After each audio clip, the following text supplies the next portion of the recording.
untuk kita memberikan sedikit mukaddimah pembukaan. Karena di luar banyak sekali pertanyaan yang datang kepada kami. Apa latar belakang kami mengadakan daurah atau kajian besar ini dengan mengangkat tema Nafakilas Perjuangan Syekh Mukbil rahimahullahu ta'ala. Sebelumnya barakallahu fikum, kita mengucap syukur kepada Allah subhanahu wa ta'ala yang telah memudahkan kita untuk bisa datang ke majelis ini, dan semoga Allah subhanahu wa ta'ala memberikan keutamaan kepada kita dengan memberikan kita kemampuan untuk belajar, berilmu, serta beramal dari ilmu yang kita miliki. Kami selaku panitia atau perwakilan dari panitia mengucapkan ahlan wa sahlan wa marhaban bil wafdi wa marhaban bihudurikum, marhaban bil qaum ghaira khazaya wala nadama. Terkhusus kepada al-asatidah fudala hafizahumullah ta'ala yang telah menyempatkan waktunya untuk bisa berta'awun bersama kami sehingga acara ini bisa berlanjut, bisa berlangsung, dan mudah-mudahan Allah subhanahu wa ta'ala memberikan kemudahan bagi kita semua untuk bisa menyelesaikan kajian ini seperti apa yang telah direncanakan. Kaum muslimin hafizakumullahu jami'an, sungguh pertemuan seperti ini sangat kita butuhkan karena melihat betapa besarnya fitnah yang mengancam kita, mengancam agama kita, baik dari fitnah syahwat ataupun fitnah syubhat. Sengaja kami mengangkat tema ini, yaitu Nafakilas Perjuangan Al-Mujaddid Al-Imam Al-Muhaddits Diyaril Yaman Abi Abdurrahman Mukbil Ibn Hadi Al-Wadi rahimahullahu ta'ala, yang tujuannya untuk memberikan air penyejuk bagi kepada thalabatul ilmi yang sedang mencari al-haq, dan juga menjadikannya sebagai hiburan bagi para da'i ilallah yang penat dalam berdakwah, dan juga sebagai teguran bagi orang-orang yang mulai menoleh ke kanan dan ke kiri mencari perhiasan-perhiasan duniawi dari dakwah yang suci ini. Kaum muslimin yang dimuliakan Allah subhanahu wa ta'ala, Syekh Mukbil Ibn Hadi Al-Wadi rahimahullahu ta'ala adalah seorang tokoh yang sejarah hidupnya dipenuhi dengan ilmu, amal, dan dakwah, dan Allah subhanahu wa ta'ala memberikan barakah dari perjuangan beliau.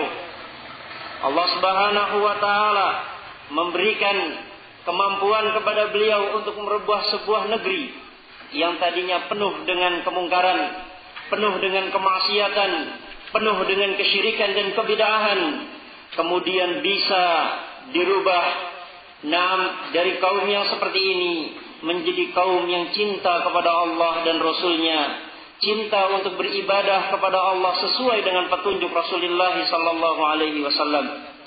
Sehingga bukanlah sebuah perkara yang berlebihan apabila beliau rahimahullahu ta'ala diberi julukan sebagai mujaddid, pembaharu abad ini, yang mana ini adalah janji dari Rasulullah sallallahu alaihi wasallam dari hadis yang diriwayatkan oleh al-Imam Abu Daud, yang disahihkan oleh Albani rahimahullahu ta'ala dari sahabat Abu Hurairah radhiyallahu anhu. Rasul sallallahu alaihi wasallam bersabda, Innallaha yab'utsu li hadhihi al-ummati ala kulli ra'si mi'ati sanah man yujaddidu laha dinaha. Sungguhnya Allah subhanahu wa ta'ala akan mengutus kepada umat ini di setiap penghujung 100 tahun seseorang yang akan memperbaharui agamanya. Seperti yang dikatakan oleh Salim bin Id al-Hilali ketika beliau berkunjung kepada Darul Hadis Ma'bar dan di Yaman, dan beliau ditanya, siapakah mujaddid abad ini? Maka beliau menjawab, bahwasanya mujaddid abad ini ada 4 orang, yaitu Syekh Albani, Syekh bin Bas, Syekh Muhammad ibn Saleh Al-Utsaimin, dan yang terakhir atau yang keempat adalah Syekh Al-Wadi, Muqbil ibn Hadi Al-Wadi rahimahumullahu jami'an. Dan sebelum beliau, Syekh Muhammad ibn Saleh Al-Utsaimin rahimahullahu taala juga pernah berkata, kabarkan kepada beliau, yakni kabarkan kepada Al-Wadi, sungguh aku telah menganggap beliau sebagai mujaddid di negeri Yaman. Juga perkataan ini dikatakan oleh para ulama-ulama semisal Syekh Saleh Fauzan hafizahullahu taala, dan juga Syekh Rabi hafizahullahu taala, dan juga tidak ketinggalan pembelaan terhadap Al-Wadi. Dikatakan dibela juga oleh Syekh Albani rahimahullahu taala di dalam silsilah Huda wan Nur. Syekh Albani rahimahullahu taala ditanya tentang kedua Syekh Muqbil dan juga Syekh Rabi hafizahumullahu jami'an. Maka Syekh Albani mengatakan, sesungguhnya orang yang mengecam, orang-orang yang menjelekkan kedua syekh ini, bisa jadi dia adalah orang yang jahil, seorang yang bodoh, yang kita berlindung dari kebodohannya dan orang ini perlu untuk diajari. Atau bisa jadi orang yang mengecam kedua syekh ini adalah dari seorang pengekor hawa nafsu, yang kita harus berlindung dari orang ini. Dan semoga Allah memberikan hidayah kepada orang ini. Atau kalau tidak, semoga Allah menghancurkan punggung orang ini. Maka sungguh bukan suatu perkara yang berlebihan ketika kita mengambil atau mempelajari sosok yang para ulama telah memujinya, yang dakwah beliau telah bisa dilihat oleh orang-orang yang mau insaf, mau jujur dalam menilai. Syekh Rabi hafizahullahu taala ketika mengunjungi Syekh Muqbil, ketika beliau dirawat di Saudi dalam keadaan sakit yang mengantarkan beliau kepada ajalnya, Syekh Rabi mengatakan, duhai kiranya aku yang berada di posisi beliau saat ini, dikarenakan posisi beliau ini adalah orang yang sangat dibutuhkan, yang lebih bermanfaat daripada posisi saya saat ini. Pengakuan dari para imam yang berada di abad ini kepada beliau rahimahumullahu ta'ala. Syekh Rabi juga mengatakan bahwasanya tidak ada di negeri Yaman semenjak zamannya Abdul Razak As-San'ani yang membuka dakwah dan memperjuangkan dakwah, atau yang para penuntut ilmu datang kepada dia selain Syekh Muqbil ibn Hadi Al-Wadi. Padahal kita tahu Abdul Razak As-San'ani hidup pada tahun 126 Hijriah. Beliau sejaman dengan Al-Imam Ahmad ibn Hanbal. Beliau juga berguru kepada Sufyan ibn Uyainah. Dan setelah Abdul Razak As-San'ani, tidak ada lagi seorang yang didatangi oleh penuntut ilmu sebanyak yang didatangi oleh Syekh Muqbil Al-Wadi rahimahumullahu jami'an. Kaum muslimin, beliau adalah seorang yang berbarakah ilmu dan amalannya. Datang pujian-pujian kepada beliau dalam keadaan beliau tidak pernah meminta, dan beliau tidak pernah pula ridha terhadap pujian-pujian yang datang kepada beliau. Rasulullah sallallahu alaihi wasallam bersabda dari hadis yang diriwayatkan al-Imam Muslimun dari sahabat Abi Dzar berkata, qila li Rasulillah sallallahu alaihi wasallam, pernah ditanyakan kepada Rasulullah, ar-rajulu ya'malu salihan ya'malu minal khairi wa yahmaduhu an-nas. Pernah ditanyakan kepada Rasul sallallahu alaihi wasallam tentang seseorang yang berbuat kebaikan, kemudian manusia memujinya. Apa kata Rasulullah sallallahu alaihi wasallam? Rasulullah menjawab, tilka ajilul busyral mu'min. Rasul menjawab, pujian itu adalah kabar gembira yang disegerakan untuk orang yang beriman. Ketika seseorang beramal saleh dalam keadaan bukan untuk perbuatan riya, kemudian datang pujian kepada dia, maka sesungguhnya itu adalah kabar gembira yang Allah segerakan untuk beliau. Dikatakan oleh para ulama, makna hadis ini, hadhil busyra al-mu'ajjalah bil khairi wa hiya dalilul busyra al-mu'akhkharah ila al-akhirati biqaulihi busyrakumul yawma jannat. Para ulama mengatakan makna hadis ini bahwasanya kabar gembira yang disegarakan ini adalah dalil akan adanya kabar gembira yang diakhirkan untuk orang ini nanti di akhirat. Allah tabaraka wa taala berfirman, busyrakumul yawma jannat. Kabar gembira untuk kalian hari ini adalah dengan adanya surga-surga.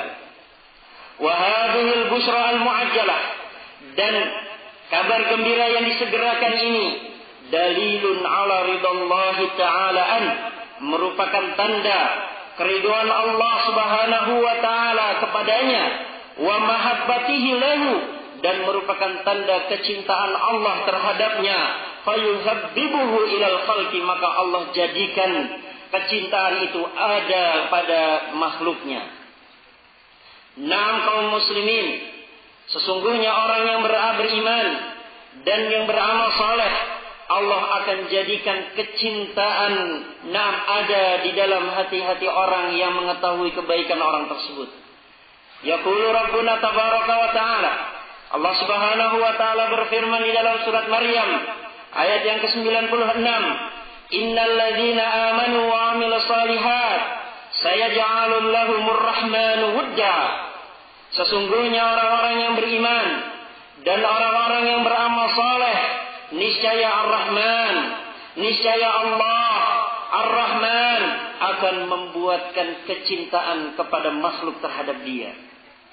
Dikatakan oleh Al-Imam Ibnu Katsir rahimahullahu taala, yukhbirullahu taala annahu yagrisu li'ibadihi al-mu'minin alladzina ya'maluna shalihat wa hiya al-a'malu allati turdillaha 'azza wa jalla limutaba'atiha syari'atul muhammadiyah yagrisu lahum fi qulubi ibadihi salihin mawaddah.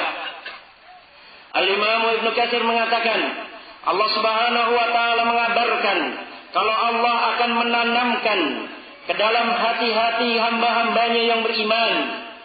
Allah akan menanamkan kepada hamba-hambanya yang beriman, yang beramal saleh, amalan-amalan yang membuat Allah ridha dikarenakan dia mengikuti syariat Muhammad sallallahu alaihi wasallam.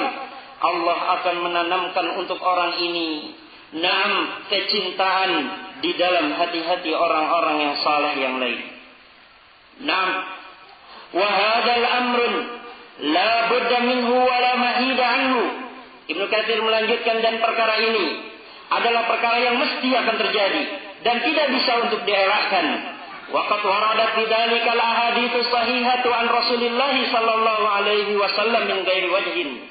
Dan sungguh telah datang hadis-hadis yang sahih yang datang dari Rasulullah yang menguatkan hal ini. Imam Ahmad, kata Ibnu Katsir, di antaranya adalah hadis yang diriwayatkan oleh Al-Imam Ahmad. Qala haddatsana Affan, qala haddatsana Abu Awanah, qala haddatsana Suhail an abihi an Abi Hurairah radhiyallahu anhu. Al-Imam Ahmad meriwayatkan sebuah hadis sampai kepada Abu Hurairah radhiyallahu anhu. Abu Hurairah berkata, Rasulullah sallallahu alaihi wasallam bersabda, "Innallaha idza ahabba 'abdan da'a Jibril, faqala ya Jibril, inni uhibbu fulanan fa ahibbah." Qala fa yuhibbuhu Jibril. Qala thumma yunadi fi ahli as-sama', "Innallaha yuhibbu fulanan." Qala fa yuhibbuhu ahli as-sama'. Thumma yud'u lahu al-qubulu fil ard. Rasulullah sallallahu alaihi wasallam bersabda, sesungguhnya Allah apabila mencintai seorang hamba, Allah akan memanggil Jibril dan berkata, "Wahai Jibril, sesungguhnya aku telah mencintai fulan, maka cintailah orang ini." Maka Jibril pun mencintai orang ini.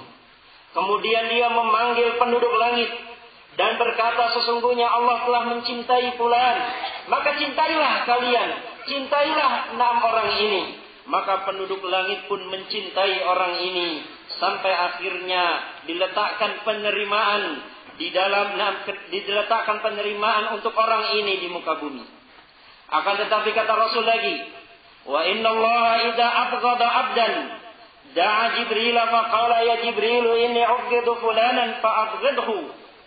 Apabila Allah membenci seseorang, Allah akan memanggil Jibril, wahai Jibril, sesungguhnya aku benci kepada fulan, maka bencilah orang ini. Maka Jibril pun membenci orang ini. Kemudian dia menyeru kepada penduduk langit, sesungguhnya Allah telah membenci orang ini, maka bencilah dia. Maka penduduk langit pun membenci orang ini sehingga diletakkan kebencian kepada dia di muka bumi. Kaum muslimin yang dimuliakan Allah Subhanahu wa taala, apa yang kita angkat dari sosok Al-Wadi rahimahullahu taala bukanlah sebagai wujud pengagungan kita terhadap satu individu selain Rasulullah sallallahu alaihi wasallam. Bukan pula karena kita berkeyakinan beliau adalah penduduk surga secara pasti. Akan tetapi ahlu sunnah berkeyakinan kalau semua pendapat dari seseorang itu bisa diambil atau bisa ditolak kecuali Rasulullah sallallahu alaihi wasallam. Ahlu sunnah juga berprinsip bahwasanya al-haq la yu'rafu birrijal. Kebenaran itu tidak dikenal oleh individu-individu tertentu. Akan tetapi orang tertentu itulah yang dikenal dengan kebenaran. Ahlu sunnah juga berprinsip kalau kita tidak boleh memastikan seseorang akan menjadi penduduk surga kecuali dengan dalil yang datang dari Al-Quran atau dalil yang datang dari Rasulullah sallallahu alaihi wasallam. Akan tetapi kita berharap atas apa yang beliau perjuangkan, atas apa yang beliau usahakan, Allah Subhanahu wa taala memberikan kepada beliau balasan yang lebih baik dari apa yang beliau lakukan. Sungguh apa yang beliau perjuangkan telah dilihat hasilnya oleh orang-orang belakangan dan telah diakui oleh ulama-ulama lain yang sehidup yang sejaman dengan beliau. Syekh Mukbil adalah salah satu hamba bagaimana Allah membebani kita syariat. Allah Subhanahu juga akan tetapi Allah memberikan kepada beliau ilmu, memberikan kepada beliau kemampuan untuk beramal dan berdakwah, dan kemudian Allah barokahi usahanya. Karena dengan kehendak Allah lah, dan juga kemudian karena usaha beliau yang gigih, Allah Subhanahu wa taala telah memberikan kemudahan, telah memberikan pencerahan di negeri Yaman. Yang sebelumnya Yaman adalah negeri yang penuh dengan kemungkaran ketika itu. Di utara dikuasai oleh pemahaman Syiah, baik Zaidiyah ataupun Rafidhahnya. Di sebelah selatan dikuasai oleh tasawuf, oleh Sufi, dengan berbagai bentuk kemungkaran, syirkiyat, bid'ah dan khurafat yang ada mereka. Dan juga bala terus berlanjut masuk ke negeri Yaman dengan adanya pemahaman komunis di negeri selatannya. Dari keterpurukan itu, Allah Subhanahu wa taala memberikan kemudahan kepada Syekh Mukbil rahimahullahu taala, yang kemudian dengan perjuangan beliau setelah adanya kehendak dari Allah Subhanahu wa taala, beliau mampu merubah Yaman menjadi negeri yang dicintai oleh oleh penuntut ilmu, dan juga menjadi negeri yang para ulama lain memerintahkan para thalabatul ilmi untuk datang ke negeri Yaman. Kaum muslimin rahimahullahu ta'ala, Syekh Mukbil sebagaimana penuturan orang-orang yang bertemu dengan beliau adalah orang yang cinta terhadap sunnah. Selalu giat untuk menghidupkan sunnah, baik dengan amalan dan juga dengan dakwahnya. Kerap beliau menegur kaum muslimin yang lain, baik dari kalangan thalabatul ilmi ataupun dari kerabatnya, untuk terus menghafal hadis, untuk terus mengamalkan hadis dari apa yang mereka ketahui. Dan beliau adalah seorang sosok yang amat membenci kebidahan. Coba antum lihat bagaimana beliau menjuluki seorang mubtadi' seperti Yusuf Al-Qardawi, yang dengan kebidahan Al-Qardawi beliau bantah dengan bantahan yang beliau beri judul Iskatu Kalbi'awi Yusuf ibni Abdillahi Al-Qardawi. Beliau memberi judul bantahan terhadap Qardawi dengan judul membungkam lolongan anjing membungkam anjing yang menggonggong, yaitu Yusuf bin Abdullah Al-Qaradawi. Dan beliau benar dalam perbuatan beliau ini, karena beliau mencocoki apa yang telah beliau dapat dari kitab-kitab para ulama, bahwasanya bid'ah itu memang harus diperangi, memang harus dibenci pada diri-diri setiap seorang muslim. Beliau adalah seorang tokoh yang amat cinta terhadap ilmu dan berusaha untuk mengikhlaskan ilmu dan amal itu untuk Allah Subhanahu wa taala. Beliau pernah berkata tentang barakallahu fikum, tentang syahadah, yakni tentang ijazah yang beliau dapatkan, baik ijazah yang beliau dapatkan untuk S1 ataupun S2-nya di negeri Saudi. Beliau mengatakan, sesungguhnya syahadahku ini, sesungguhnya ijazahku ini, nilainya tidak lebih daripada bayarah, tidak lebih daripada tempat pembuangan kotoran manusia. Dan beliau amat mencela orang yang menuntut ilmu dikarenakan syahadah, dikarenakan ijazah. Dan beliau juga amat mencela seseorang yang berdakwah dikarenakan untuk mengumpulkan harta. Di dalam kitab beliau Gharatul Asyritah, yakni kumpulan ceramah beliau pernah menukilkan sebuah bait syair. Beliau berkata, ya khairatal aqwali wada'uka fil aglali, laisal mudarrisa mukhlisa wa tiflu ghairal mubali, hada linaili syahadatin wa dzali nailil mali. Wahai orang-orang yang baik ucapannya, sungguh mereka ini telah mengikatmu dalam belenggu. Seorang guru ini dikarenakan guru ini bukanlah orang yang ikhlas, dan sang murid pun, si anak pun bukan orang yang punya peduli. Yang ini dikarenakan mencari ijazah, dan yang itu dikarenakan mencari harta. Amat buruk orang yang membawa dakwah ini untuk perkara-perkara dunia. Seperti amat buruknya orang-orang yang menuntut ilmu ini dikarenakan perkara dunia.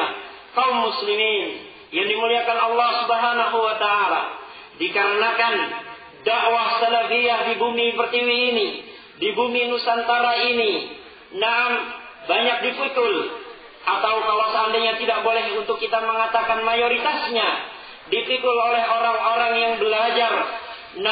Dipikul oleh para guru-guru kita yang mengambil ilmu dari Syekh Mukbil. Maka ini sebab kenapa kami mengangkat sosok beliau sebagai materi yang ingin kita ambil faidahnya, untuk kita dulang ilmunya pada pertemuan kita ini. Ini pembukaan yang bisa saya sampaikan, yang menjelaskan sebab kenapa kami membuat materi ini pada daurah ini. Dan semoga Allah Subhanahu wa taala memberikan amalan ini, baik apa yang kami niatkan dan apa yang antum niatkan, sebagai amalan baik di sisi Allah Subhanahu wa taala, yang menjadi pemberat di dalam timbangan kita di hari nanti, yaitu hari yang tidak bermanfaat harta ataupun anak. Kaum muslimin, sebelum menutup pertemuan pembukaan ini, barakallahu fikum, saya selaku panitia, perwakilan dari panitia, dan juga sekaligus penyampai dari udzur yang dikemukakan oleh beberapa ustaz kita, saya meminta maaf dan menyampaikan udzur dari dua orang guru kita yang mulia, Al-Ustaz Abu Usamah Abdurrahman, Al-Ustaz Abdurrahman Lombok, yang sesungguhnya beliau adalah termasuk orang yang telah sepakat dengan acara ini, dan juga telah berusaha untuk menyukseskan acara ini. Akan tetapi lillahil amru min qablu wa min ba'du, milik Allah lah urusan yang terdahulu dan juga yang akan datang. Beliau tersebutkan ada satu urusan yang beliau tidak mungkin tinggalkan dan tidak mungkin untuk digantikan, sehingga beliau meminta maaf, meminta banyak-banyak maaf kepada kita semua, dan beliau tetap berazam untuk datang mengunjungi kita apabila Allah Subhanahu wa taala telah memudahkan urusan beliau.